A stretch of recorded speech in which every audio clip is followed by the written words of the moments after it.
listening to Perfume on the Radio. On lookout FM. Welcome to Perfume on the Radio. If this is your first time tuning in, Perfume on the Radio is a bi-monthly program presented by the Institute for Art and Olfaction, which is a nonprofit organization devoted to experimentation and access in the field of perfumery, based here in the beautiful, hot, and palm-lined Los Angeles. My name is Saskia Wilson Brown, and I'm the founder of the Institute for Art and Olfaction. I usually host these episodes, but not today. Today's episode is extra special, and that's because it was written, recorded, produced, and hosted by my very talented friend John Biebel. He even wrote some of the music.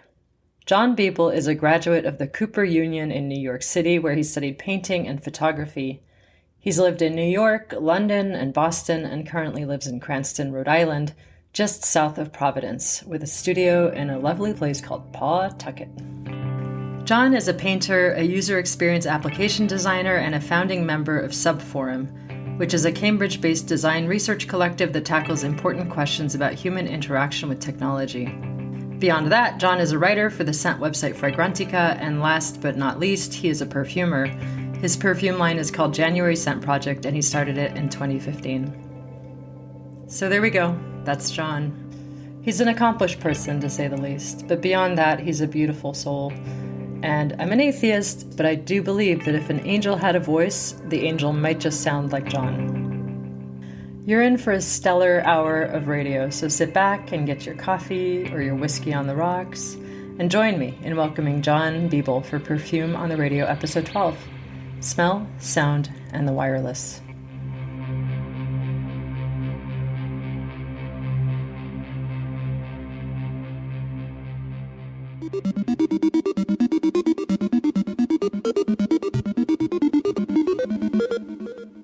We have all experienced this. You're working in some capacity, something that requires you to use your brain intensely.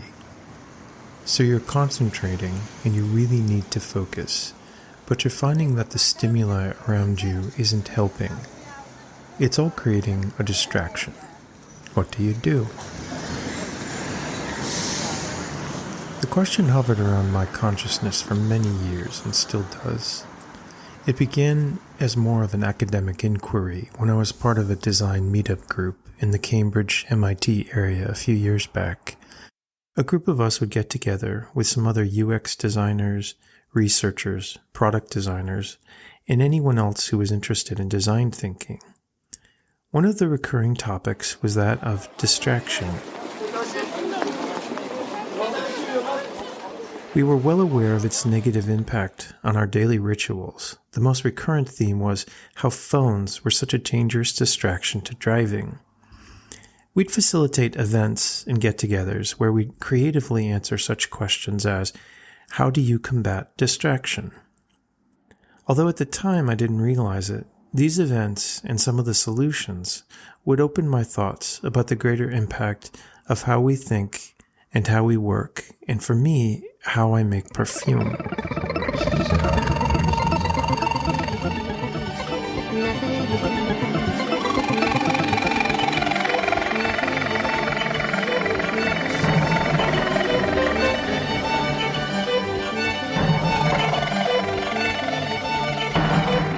It's no coincidence that I've been finding a ton of distractions going on in my everyday work.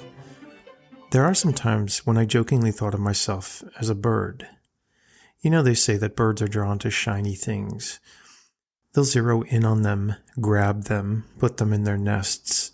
I could see myself getting drawn toward shiny things, symbolically or otherwise, but basically things that would distract me. And much of the work that I needed to do required fairly intense immersion. I managed to find ways to get into deep work at my full-time job, doing user experience design for software. This usually meant simply putting on headphones and selecting some sounds that would help create a sweet spot to get into the zone. But the work in my studio was another puzzle altogether, and this began a very long process of discovery. I like to think of this whole realm of inquiry as the relationship of sound and smell, and in my case, how it impacts the way that I work as a perfumer.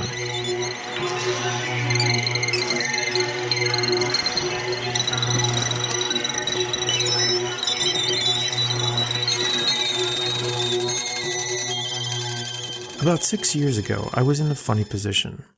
I had a fascinating workspace at a studio in a converted 19th century textile mill building. It's not very different from the space I have now in Rhode Island. Only this previous space, just outside Boston, Massachusetts, had one rather fatal flaw. Due to a very ancient and expensive-to-fix sprinkler system, all the walls between the different spaces ended about 3 feet before they touched the ceiling. So a continuous open-air track of 3 feet lined the ceiling above all the studios. Now, at first, this might not sound like such a big deal. I mean, the ceilings were enormously high. Years before, the studio organization had to make a choice. Let everyone make as much noise as they liked, or enforce a kind of quiet policy. They chose the latter.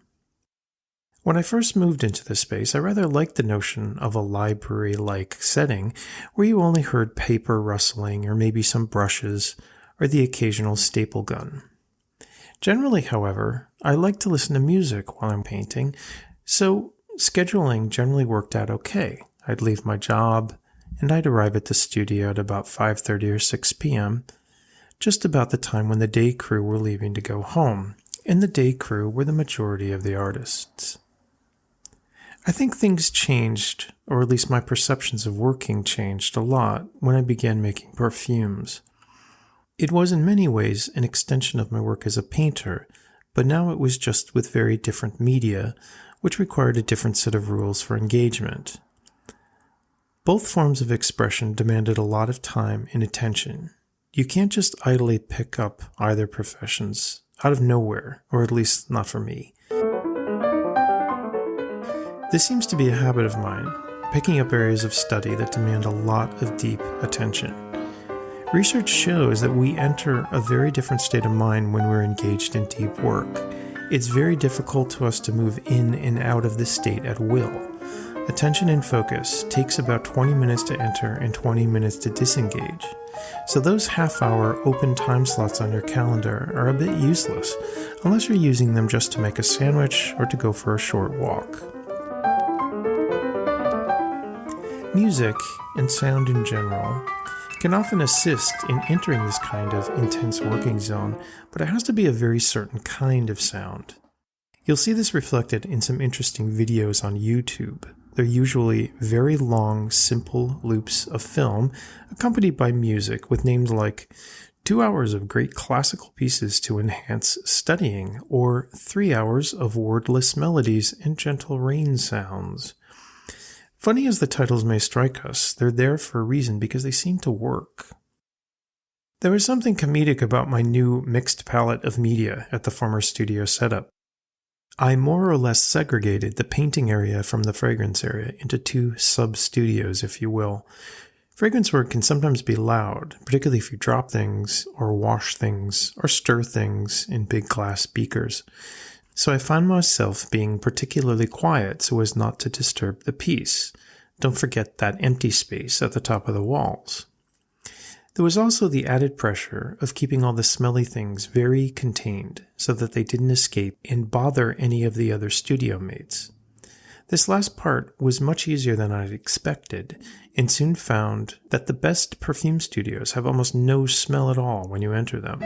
Containing a neutral smelling space is an extremely important part of making your work environment livable and workable.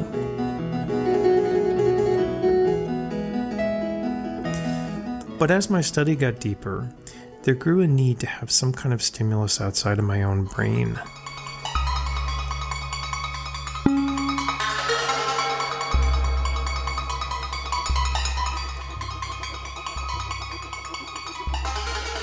Music, sound, something that would form a backdrop to what I was smelling, noting, making comparisons about, writing down, studying. This need was really different from what I wanted or needed when I was painting.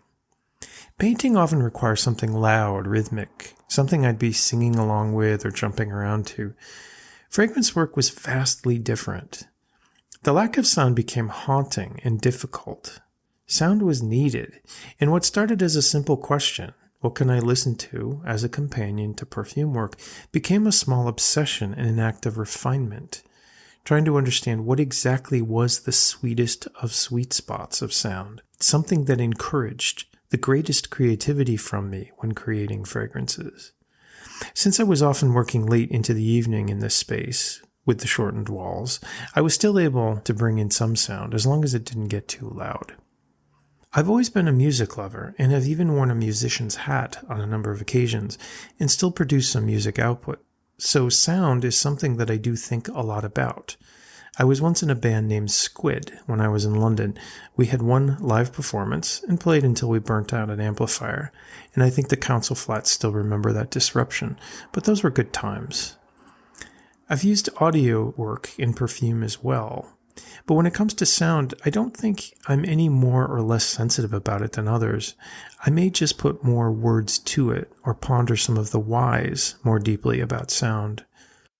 Some new kind of trigger snapped when I began studying fragrance materials, and I noticed this gap hanging in the air, suggesting that I needed something else to stimulate a different part of my brain when I was working. One of the early sound obsessions I found was bossa nova music. Quem falou de mim na madrugada? Quem falou de mim não fala nada. Quem falou de mim na madrugada? Quem falou de mim não fala nada. Mais que nada, eu sou da pesada. Meu lema é fé em Deus e pé na tábua. Eu sou assim mesmo eu sou. Eu só fico triste quando não vejo. Bossa Nova, the new style or new wave that came from Brazilian samba in the early 1950s, was soon a constant companion for me, and it wasn't long before I found myself reaching the farthest corners of the internet for as much bossa nova as I could find. There's something about bossa nova beat construction, the mild vocal inflections, the guitar accents on what are usually the weaker beats, that kept this constant flow of sound in a sort of wave, something like a ride on a camel that seems to go on forever. It's a very watery, wavy sound, a kind of forced chill zone. For this part of my study, it was particularly important to have some music that followed me as I worked, which fit like a very comfortable coat, something that moves with you but doesn't define or constrict you. Bossa Nova has an organic flow that more or less says everything is okay.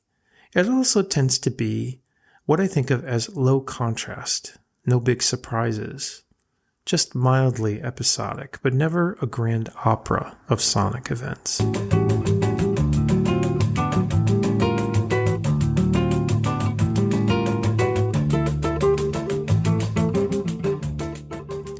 It was here that I noticed something else rather important. There were times when engaging with language was either a help or a harm. It would depend a lot on what I was doing. If I needed to be focused on language myself, then the voices of others would be too much of a distraction. Sometimes a voice was a nice kind of companion to have there. Other times I would like to hear a voice, but I'd get confused by words. Bossa Nova was particularly helpful because I don't speak much else besides English and some rudimentary French, and nearly all the work is in Portuguese. What a delight it was to find that there'd been something of a Bossa Nova craze in Japan at nearly the same time, which sent me digging around Google for some great search strings such as Japanese Bossa Nova music 1960s.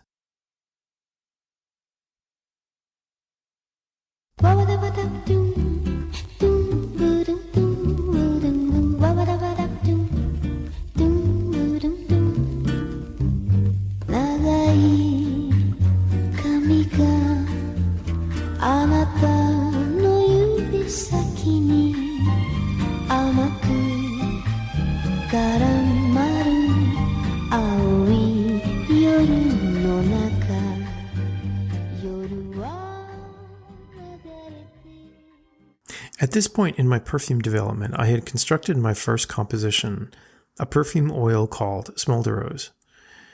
I recall that at one point before it was finished, I dedicated a lot of my time to making the central smoke element.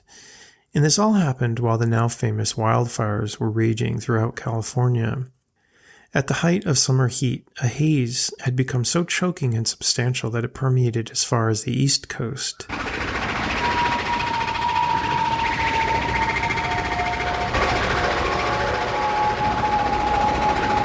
And there was a brief moment when the sound of the distant city of Boston lingered in my ears as some sweat covered my forehead. The essential oils and molecules accumulated in the glass beneath me, and everything pulled together in a sublime but very difficult moment of serendipity. There wasn't any music that day, but so much sound. The buzzing of lawnmowers, the oppressive sound of stifling heat and humidity, creaking floorboards, bass bouncing out of cars far below. Smoke in the perfume and smoke in the air. It was a very strange summer. There were moments in the early stages of my learning and creating where I remember the pairing of smells and sounds and how a kind of weaving took place between new and important smells and sonic stimulus. For when I was in deep focus, other genres of music entered the library. I listened to the music of the realm called exotica. This is a kind of jazz or lounge designation of 50s and 60s pop music, and it featured some brilliant composers in its day.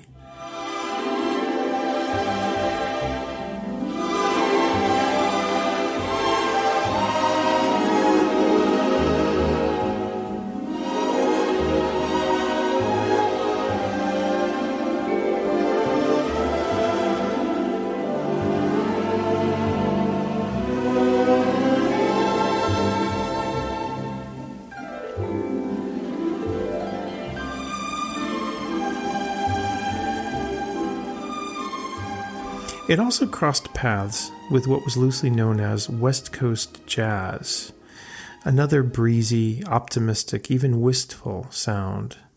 It was the kind of sound that often reflected a far-off horizon and suggested distant shores, the age of discovery, the Spice Islands.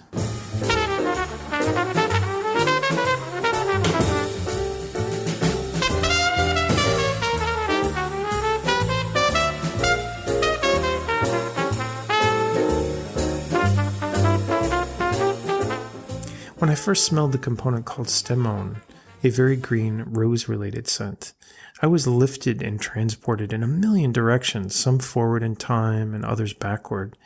It's a kind of smell that defies easy categorization. And aren't those the ones that perfumers wrestle with the most and love the most? Stemone can smell strongly of rose leaves and greenery, but then when diluted just a bit, it takes on these delicate shades of very young, fresh rosebuds, so young in fact that they haven't quite blossomed.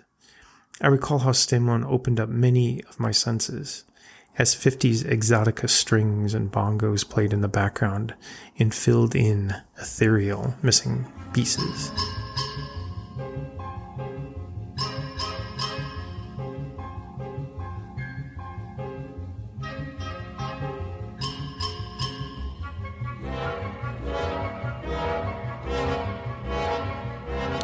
As I kept making perfumes, I began to notice that I would rarely create or study without some sound component accompanying me. But of course it was still this semi-public studio space, so sound started to become an issue. This was brought to my startling attention when I arrived at the studio on a rare weekday. I'd taken the day off from work and began working alternately between painting and mixing together some oils. I recall distinctly that I'd been listening to a record of French medieval troubadour songs. Yet another of many, many sweet spots of sound that touched certain nerve centers in my brain.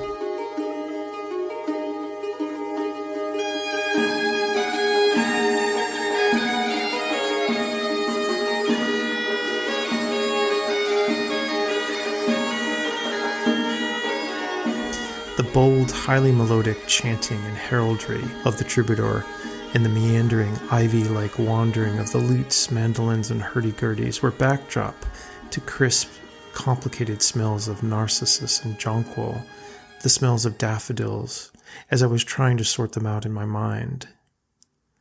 I'd been working on a very complex perfume formula, one that had taken many twists and turns, and was still not in the right place after many false starts. Alternately, I'd been writing reviews of perfumes for Fragrantica, and I remember distinctly afternoons with my laptop, being in coffee shops and blocking out the endless terror of inoffensive, mild, 90s guitar rock with this grouping of French medieval songs. It was the perfect sound to keep the brain alive as I was making perfumes and smelling them and even writing about them. But back to the smells at hand, the weirdly beautiful smells of jonquil, with its earthiness and subterranean floral character, smelling more like green pollen and olives more than flowers, were cousins to this sound, this incredibly ancient medieval French music.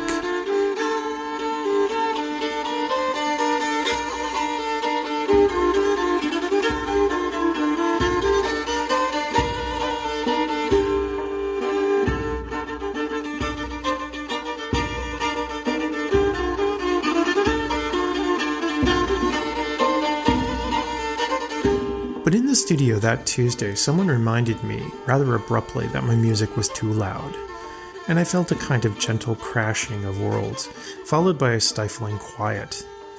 And then a series of events occurred, spread out over 6 months or so, which led me to relocate my studio, and eventually my home, to an hour south in Rhode Island.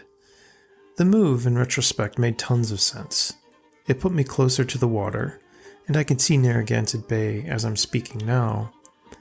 I'm not much closer to New York City and where I was raised in Connecticut, so though it wasn't a very far move, it did have an aspect of a homecoming. Yet it was still very new territory to me. It also meant that now I had walls that went all the way up to the ceiling, uninterrupted, and sound was no longer something I had to think about twice.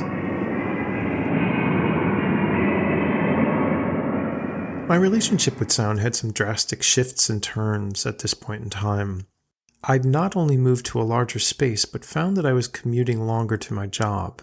It was then that I rekindled a wonderful relationship I'd had for many years, but I'd put aside for a while, and that was my connection to radio.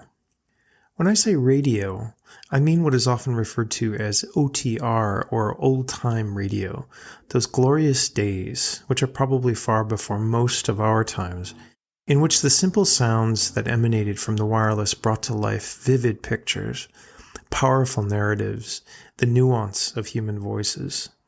There was a particular day I was working, and I'd grown weary of listening to music, and was too easily distracted to listen to anything contemporary, that I remembered an old radio program that I liked, a suspense show called The Whistler. Yeah, I'm getting out of this place. I got a reason, a good reason.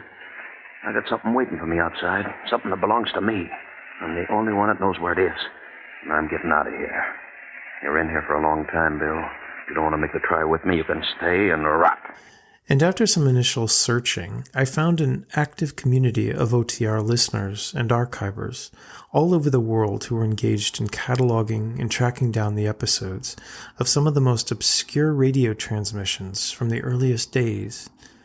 Within a week or so, radio programs were sharing equal time with music in my studio, sometimes taking up even more time.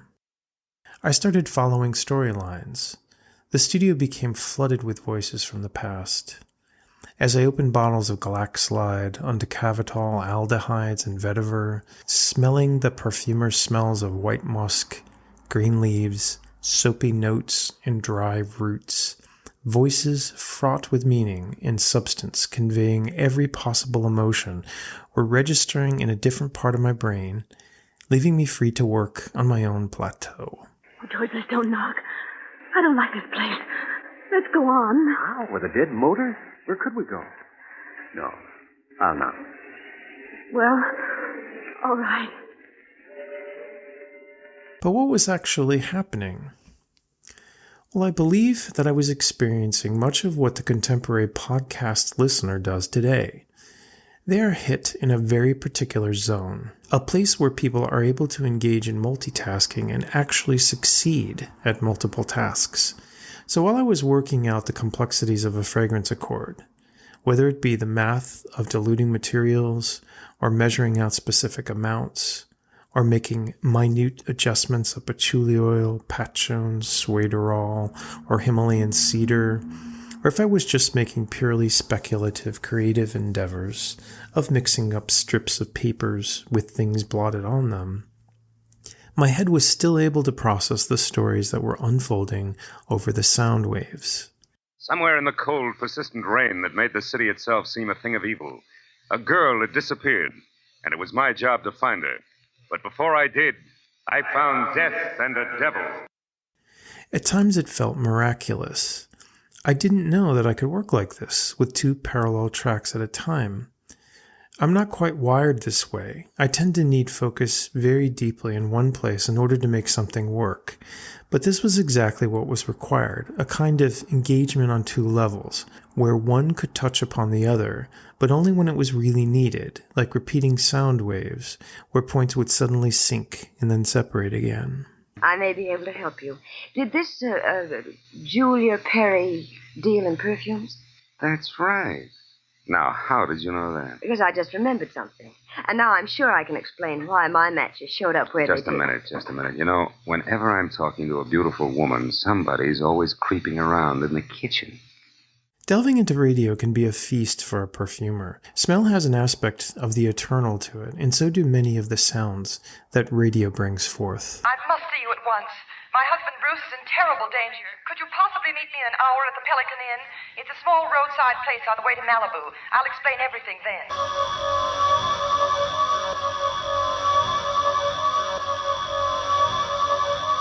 There's a remarkable familiarity that comes from the sounds of horses' hooves, or car doors slamming, people shouting or professing their love to each other, purring romantically, or threatening in the tones of a New York City gangster. Some OTR programs proved to be particularly great for perfume study. I would listen to episode after episode of Gunsmoke.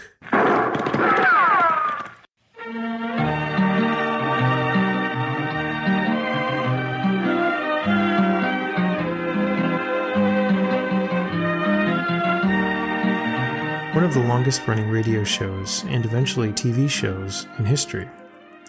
The premise was ridiculously simple. Marshal Matt Dillon tried to keep the peace in a rough-and-tumble frontier town in Kansas. There were gunfights, hard drinking at the local saloon, and a whole cast of characters that came and went, usually bringing all kinds of trouble with them. Well, I'm curious to see if you're going to take care of him, that's all. Well, of course I am. He'll die if you don't hurry. Well, I'm going after him. When? Well, it's no business of yours when. Anybody following me is likely to run into trouble. From a shotgun, Jermo? I don't use a shotgun, Marshal. Your partner's dying, Jermo. You're wasting time. And he's dying. He's my partner, not yours. I'll take care of him. Sure, Jermo. But you better hurry.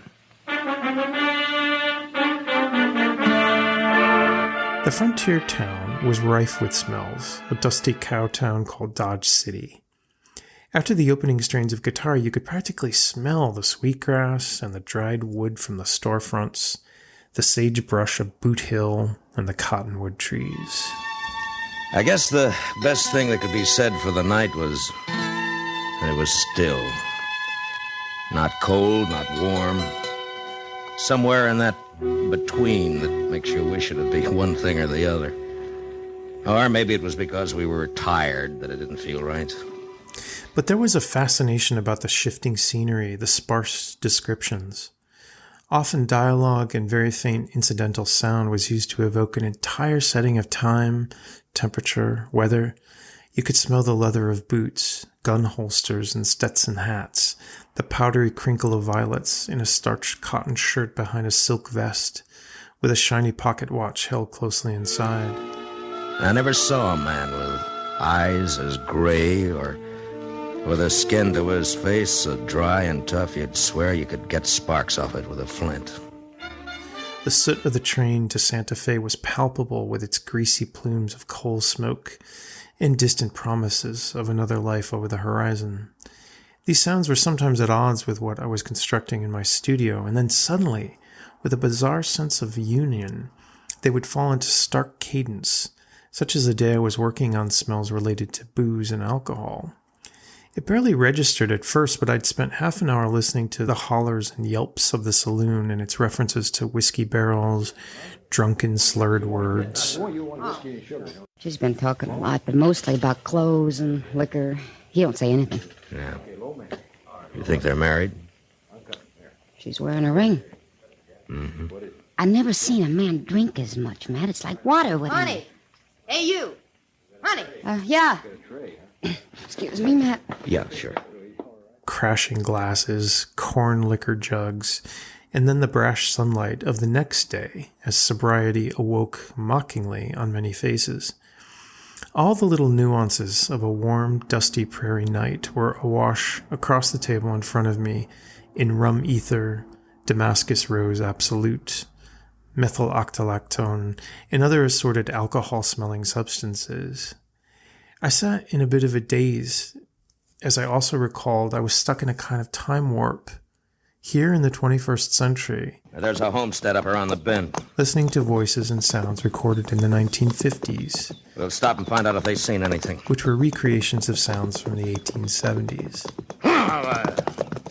This phenomenon was to take on much more serious proportions for me as COVID hit, and all of us began living in a kind of dream state between alternate realities. I can't count the number of days in which I floated between my house, my studio, and perhaps a grocery store, if that. All my contact was with people through a computer screen, occasionally the disembodied voice on a phone.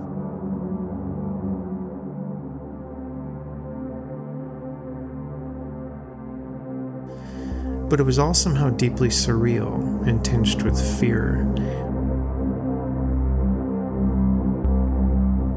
I found that a great deal of time in 2020 was spent working on a perfume that became an obsessive exercise. It was another complicated idea that had begun as a small stream, working its way into multiple river tributaries. For years I'd been thinking about ships and the trade routes, the spices from afar. Then one day, I was listening to a radio play. Look out toward the harbor. There, at the pier. Do you see that ship? The white three-masted schooner? But now I have to step back momentarily and offer some context. In the 1970s, a famous radio producer decided to approach CBS with the crazy notion of producing modern radio plays, an hour long for each, to a new audience, some of whom had never known drama apart from television. It was perhaps a way to relive the glory days of radio of the past. But I know it's there. I know it's staring at me.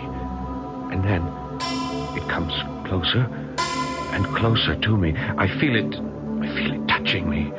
A cold, terrifying touch. That began the brilliant and decade-long sound treasure known as CBS Radio Mystery Theater. The scripts were unreally creepy and wonderful. They sometimes featured brilliant actors of the day and some of the most important voice actors of all time. It was an incredible output in terms of number. In some years, they produced nearly one play per day. What was particularly noteworthy is that they essentially took all of the drama from radio, but added in more modern audio sensibilities, and so creating these very artful sound landscapes, some of which are truly haunting. I think that they were almost a precursor to many audio formats that dominate our listening devices these days. It was on a late spring morning during the pandemic that I found myself listening to some of the CBS radio plays, and I thought, I'd really like to hear that short story by Guy de Maupassant again. CBS had dramatized a number of classic stories by de Maupassant, Melville, Poe, and others. This story in particular was a radio version of the rather complex and disturbing novella called The Horla. The name itself is a kind of mishmash in French of the words hors and là, roughly meaning the thing that's out there, although it's a proper name in the story in the name of a Portuguese ship. The play, the audio, is truly haunting. Listen. Do you hear that? What, monsieur? That sound. It comes from the ship. Oh, I am sorry, but I hear nothing. Nothing? Oh, I hear seagulls, waves. Oh, and now, come, monsieur, it's thunder, a storm. I must go aboard that ship. But they won't let you. The ship. Oh, come quickly, monsieur. You'll catch your death. The ship. Over the next few months, I listened to this play over and over. In the meantime, I was working quite hard on creating some very strange perfume accords. A warm milk smell, an almond-scented accord, which proved to be much more difficult than I'd first imagined, a ylang-ylang and civet floral note, a spice accord that conjured up the Spice Islands. On paper, the perfume idea was, frankly, something of a mess, or aspirational to be more forgiving. Our narrator in the play, the Horla, becomes obsessed with a gleaming white ship which is harbored outside near his flat. It's harbored, in fact, because it's in quarantine. It didn't quite dawn on me for a few months that everything was running in a strange parallel. The narrator becomes obsessed with the ship. The ghost and the supernatural being aboard the ship becomes obsessed with him. I was becoming obsessed with working out the puzzles of these disjointed notes, making costly errors here and there, getting one piece right only to ruin it by skewing the balance in another direction. Almonds and nutmeg, boiling milk and flowers, they started to smell like a very strange stew of steam, and had their own hypnotic punch, one that would follow me in the little glass vials that I brought back and forth from the lab to my house, waiting to test them over the next few days. Sometimes there were small victories, and other times I was left to note what had to be tweaked and fixed. But I was exacting in my process. It was sometimes maddening. I spoke to almost no one. I thought constantly of the perfume. Or was it the ship? Or the supernatural being?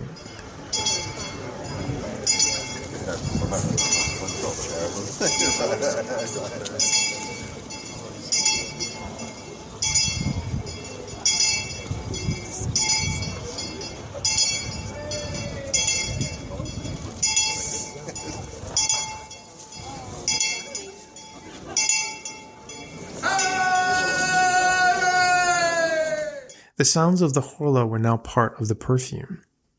Everything was mixing together. At some point, I knew quite clearly that the pandemic itself had become the subject of this creation, although oddly, it expressed itself through the lens of this 19th century story of supernatural possession.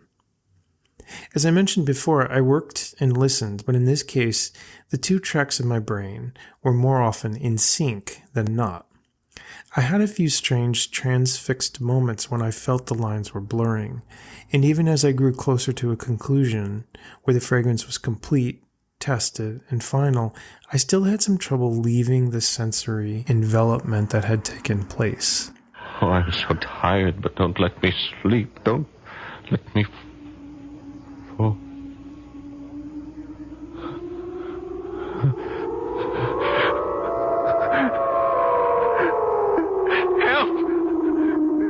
In the end, the perfume was called Horla. There was no way to avoid that, and once I had decided to give it that name, a new kind of peace presided over the process. I drew an image that accompanied the bottle, the head of a sleeping man, his face just breaking the surface of the water, as a white, three-masted schooner looms large above his head.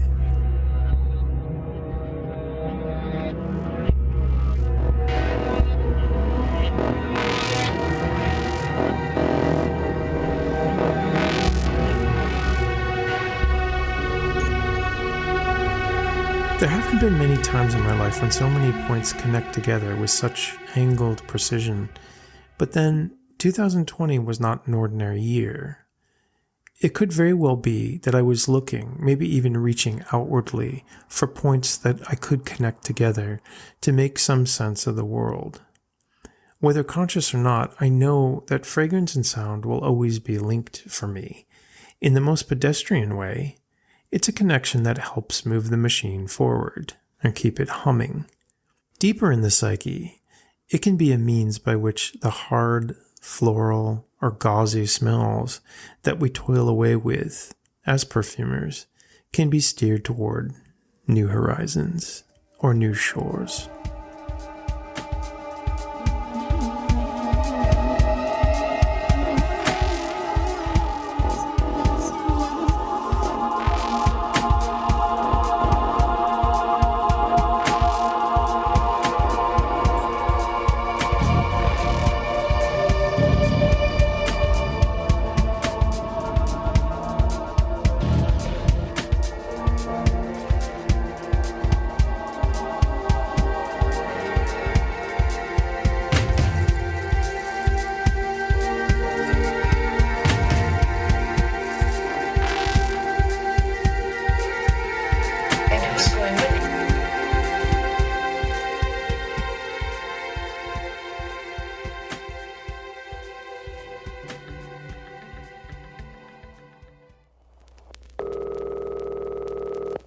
As I was preparing the audio portions of this piece, I was re-listening to a number of great radio programs, various pieces of music, and spoken word, and I noticed that there was a specific area of overlap between sound and smell that I wanted to discuss in more detail, another intersection of fragrance and audio.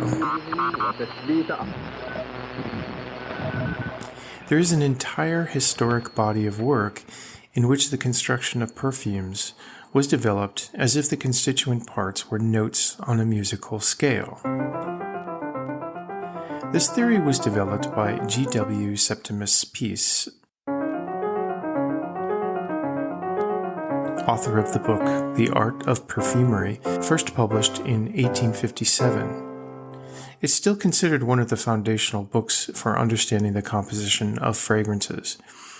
He created a mode of fragrance composition that was based on the musical scale, where certain smells were assigned note values. Although his methodology was somewhat fanciful and subjective, the parallels he assigned to music were strong enough that the suggestion of fragrance notes continue to be utilized to this day to describe separate constructive bits that make up the final composition of a fragrance. The structure of top, middle, and bottom notes has also persisted and thrived throughout fragrance making, although not everyone subscribes to this specific kind of experience. It's not the only way to know a perfume. But it does at least divide up the experience into three handy parts: beginning, middle, and end. And in this way, it resembles other forms of artistic expression, things like novels, films, plays, anything that is time-based and follows a kind of timeline, and in some cases a narrative structure. So here I was listening to so much audio, smelling a number of things, both fragrance chemistry and perfumes themselves, and I wanted to offer up a good case study of how these worlds can run in curious parallel to each other. I found a great pairing of sound and smell that we can use as our jumping off point. One of the great classic fictional detectives of the 20th century is that of Philip Marlowe, originally created through the pulp stories and eventual novels of author Raymond Chandler. His work crystallized the idea of the hard-boiled detective in many of our current tropes of the smooth-talking, wisecracking, scotch-pounding, streetwise man with a Smith & Wesson snub-nosed revolver are based on Philip Marlowe. Chandler's stories were perfect subjects for sound and radio, and even though a few notable films and a TV show did come out of the world of the character, nothing ever quite lived up to the 4 years of radio stories that the adventures of Philip Marlowe delivered over the airwaves. Chandler's dialogue was so perfectly pitched with just the right kind of visual metaphors. The smoky nightclubs in the deserts would come to life effortlessly from his pen and from the pens and typewriters of subsequent writers who would imitate his style for radio scripts. The majority of the episodes were played by the incredible actor Gerald Moore, who had a wry, sardonic kind of audio sneer, that coupled with genuine self-reflection and sincerity, which could please even the most jaded of audiences. I was sitting in my office bombing the ashtray on my desk with paper clips, wondering what kind of a job a private detective gets when clients stop calling completely. I listened through a few of the classic episodes recently to find an exemplary case of audio perfection, one that illustrated the ups and downs and narrative flourishes and flashes that a great fragrance does as well. I found that perfect coupling. The Marlowe episode called The Panama Hat, and the fragrance Hermès' sun-drenched Elixir des Merveilles. The story is typical of the Marlowe detective noir genre. A client calls him in a flurry of fear, hoping that he will take on their particular worry. In this case, it's a rich but concerned young bride whose recently wed husband is the victim of blackmail. The story is set in sunny Malibu, California. And here I should note that most of Marlowe's adventures are based in Los Angeles or other areas of Southern California, with the occasional wandering out to Arizona or as far afield as Chicago or New York when necessary. The descriptions of the heat, the ever-present sun, is characteristic of the radio stories. This sense of sun reminded me immediately of the sunniest of fragrances, Hermès' addition to their line of Merveilles or Wonders perfumes, the Elixir, created by the perfume master Jean-Claude Ellena, is an homage to the smell of oranges, resins, intense woody notes, and sweet caramel.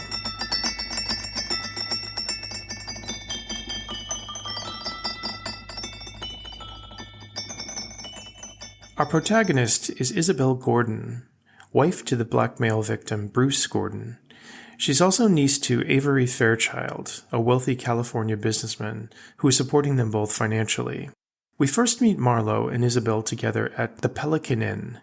She's described as tall and thin and straight out of Harper's Bazaar, exactly the kind of person who might wear something like Elixir des Merveilles. One look at her fear-crowded eyes, and I knew it was Isabel Gordon. I got up and introduced myself. Then we went to a table, and she started to talk. For 2 weeks now, Mr. Marlowe, my husband Bruce has been receiving unsigned, threatening letters. I'm almost sick with worry. I don't know what to do. Now, wait a minute, Mrs. Gordon. The first thing to do is to get hold of yourself. The fragrance is a delight of sweetness, tempered by a darker woody base, hinted at with oakwood and patchouli. Oakwood, when combined with other ingredients, can smell a lot like brandy or a fancy liqueur like Cointreau, and it's here in excess in the opening of Elixir des Merveilles. And as you might guess, Marlowe and Isabel first meet for a drink to discuss the case. The intensity of the fragrance matches the fire that starts quickly in the Marlowe story. Shortly after he agrees to take on her case, he showers and gets ready to drive to the Fairchild mansion, where Isabel and Bruce reside along with the temperamental uncle. He soon meets with his first calamity. That nut was aiming right for you. Yeah, looks that way. Did you happen to get his number? No. What about I his face? didn't. Can you describe him? No, matter of fact, I only noticed one thing. What was that? The hat he was wearing. It was a white Panama. So now we see that a white Panama hat will be a recurring theme. Not unlike the sort of hat that one would wear in the intense sun to shield one from its rays, so too do I see Elixir des Merveilles as a quintessential sunny, light-infused fragrance. And similarly, we careen into the smell headfirst, much as we do with the Marlowe case, in that first rush of orange peel and the beginning strains of vanilla amber. Marlowe finally makes his way to the estate and learns the facts of the case. It seems that Gordon is considered a wastrel by his father-in-law. There is trepidation between all the characters, and plenty of hints dropped about why Gordon might be the victim of blackmail. Isabel, my feelings about your husband are no secret. You're being unfair, Uncle Avery. Just because Bruce is an artist and he... Artist, is he? Why, Isabel, that man's no more an artist than I am a horse jockey. Good evening, everybody. Hello, Bruce. The father-in-law is a mean, heartless industrialist who has no patience for Gordon, an artist. Isabella is desperate as her marriage is a fairly new one, and she seems to be managing the tempers of both her husband and uncle. Her husband has become a photographer as profession, and we're given a hint about the metamorphosis of this new occupation. It's been a great relief to him after he returned from the war. The fact that the Marlowe programs were recorded in the early post-World War II period reflects some of the return to normal that many Americans were struggling to do at that period of time, and so Gordon fits this type well.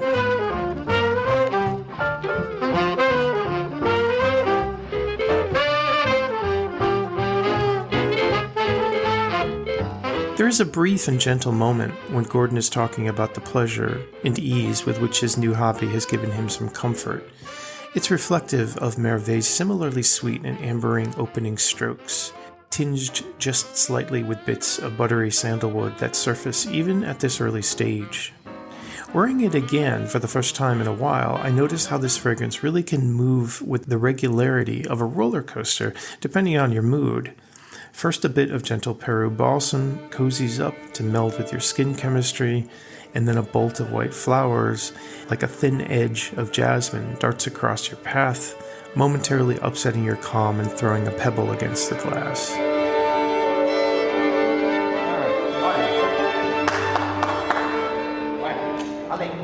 We have a clue as to Gordon's less than perfect composure when he tries to hide something among his photographs.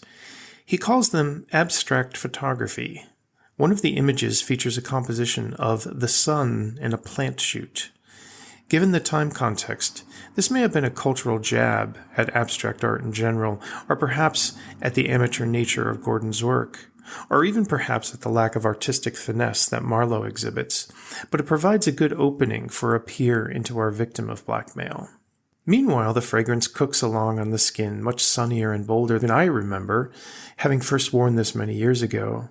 Like many amber-based perfumes, it's got something in there that has a kind of universal appeal. It's hard not to like amber fragrances. But still there is some trickery going on. Soon we find we're among the middle notes, and it becomes much woodier, and the full intensity of amber and Siam resin are the primary notes that take over our senses. Meanwhile, Marlowe meets with more shenanigans and a punch to the face. Someone is trying to stop him from any further detecting. More characters have entered the scene. John Skipper Martin, a known gambler, is cousin to Isabel, and soon emerges as another possible suspect. I grabbed my gun and made for the door. But the second I threw it open, I knew that I'd made a mistake. Whoever kicked over that shovel had hurt me and met me with a large fist that came straight at my face. Oh! Marlowe tucks into his car and heads over to Hollywood for an unscripted visit with Skipper to see if he was the one wearing the white Panama hat, and also if he was the one who gave him the knuckle sandwich. Elixir de Merveille, because of its rich orange and amber tones, is sometimes worn as a cold-weather perfume as well, which adds to its mystery. It's a fragrance that takes many small twists and turns. Patchouli suddenly appears as a deep and sensuous dark note as it starts to move into its final stages. And as this is happening, the victim of our blackmail suddenly becomes the victim of a kidnapping. Enter Carla Winters, the femme fatale, who is yet another hint of a possible suspect in this complex detective story. Carla is red-haired, green-eyed, seductive, and clearly in charge of Skipper. She's up to no good at some point in the story. She could just as easily wear Elixir de Merveille. I crawled up to a lace curtain window where I could see what was going on. One look at Miss Winters made the damage I was doing to my tweeds worthwhile. Flaming red hair and a waist you could span with two hands, if you were lucky enough to get that close. Uncle Avery manages to scrounge up to $50,000 to pay the ransom needed for the return of our kidnapped Bruce, and the story becomes a more complex game of chess. Everything seems sinister, and nearly everyone is a possible suspect.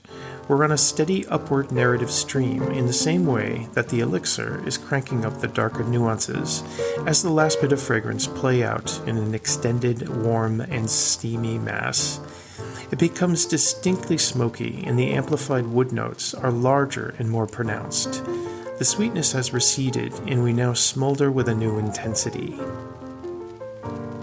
Meanwhile, Bruce is returned after the ransom is paid, and Uncle Avery seems to want to wash his hands of the whole affair. But something is clearly off here. The mystery of the Panama hat is not solved. Nor is the ransom. We still don't know who needed the money, although it seems like Skipper Martin could have used it to pay off some gambling debts. A few key strokes start to come together, and Marlowe begins to frame a picture. Now things began to add up. There is great shock and awe as Marlowe, the local police, and Uncle Avery realize that Bruce has been behind the kidnapping the whole time. The man in the white Panama hat who kidnapped Bruce Gordon, Lieutenant, is Bruce Gordon himself. In other words, Bruce Gordon kidnapped Bruce Gordon. No! What? And we've been hoodwinked and swindled here. You're out of your mind, Marlowe. Am I? But there's a sweet bit of relief that we can put a bit of a button on this, and it all occurs in just half an hour. Elixir de Merveille has a much longer story arc than this, but the structure is, in many ways, delightfully similar. Abrupt opening, chaos of ups and downs as we shift between overlapping stories and overlapping perfume notes, a crescendo of punctuated threats and accusations, and then a cooing of resolve and softness. A characteristic of the Marlowe programs is that he often closed with a wry observation about life in general, based loosely on the happenings of the case. Sometimes the observations were more sinister and bleak, especially when he discovered a truly sad story behind his clients. But in this case, we leave Marlowe and Isabelle on a softer tone, much like we leave Elixir de Merveille, wiser, lighter, and a bit pink from some sun.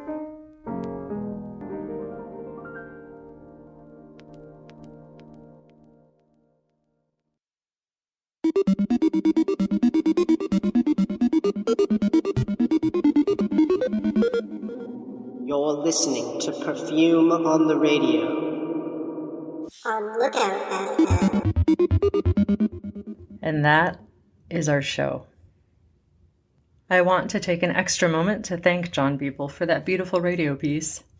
I also want to thank Darian Zahedi and Maxwell Williams for our Perfume on the Radio identities, and always to Lookout FM for hosting this admittedly rather niche radio show. All the music that John used for his episode is in the public domain or was used under fair use. Some of it he composed himself. Again, he's a talented guy.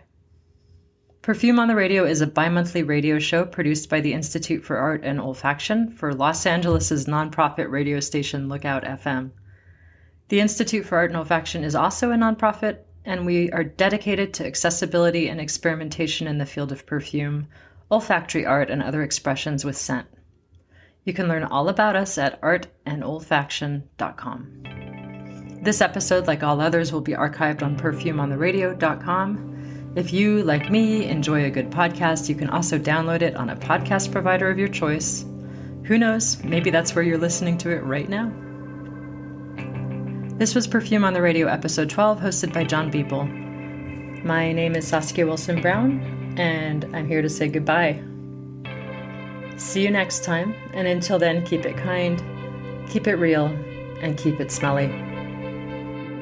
You're listening to Perfume on the Radio.